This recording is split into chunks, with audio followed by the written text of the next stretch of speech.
The city of Jerusalem today is both a modern and an ancient city. At worst, it has been a battlefield of ideologies.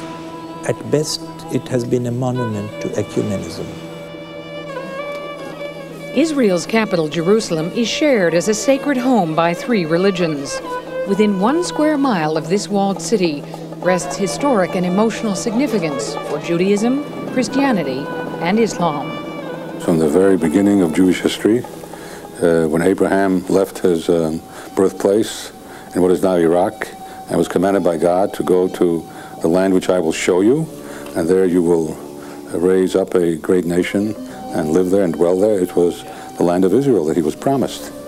No other dream has so much been a part of a people's psyche as has the dream of Zion, Zion rebuilt, Zion restored, the return to Zion. So it's something that is inescapable for a Jew. When I go to Jerusalem and I stand at the Western Wall, I feel a tremendous sense of exaltation because I know that I'm standing in a place that my ancestors, going back for 2,500 years, stood and worshipped. And I feel a kind of total envelopment of this historical sense.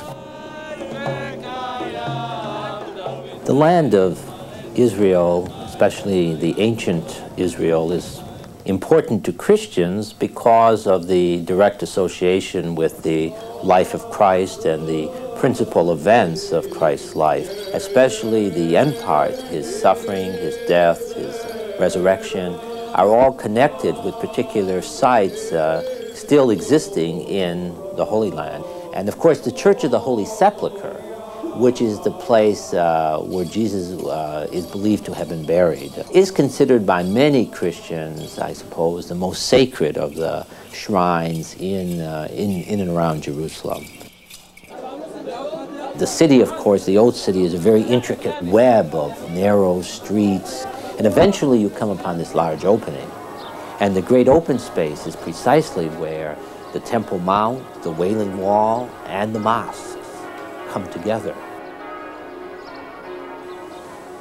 God ordained Jerusalem to be a holy city of Islam, to be a sacred place.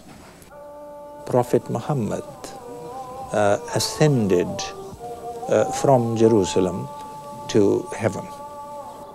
So it's an important religious event in Muslim history, which occurs in Jerusalem and sanctifies the city, gives the city and its religious monuments, like the Dome of Rock, a very high religious significance. Jerusalem today, what has really survived is not an example of the strife, but the monument to ecumenism. It is truly a Christian, a Muslim, and a Jewish holy city.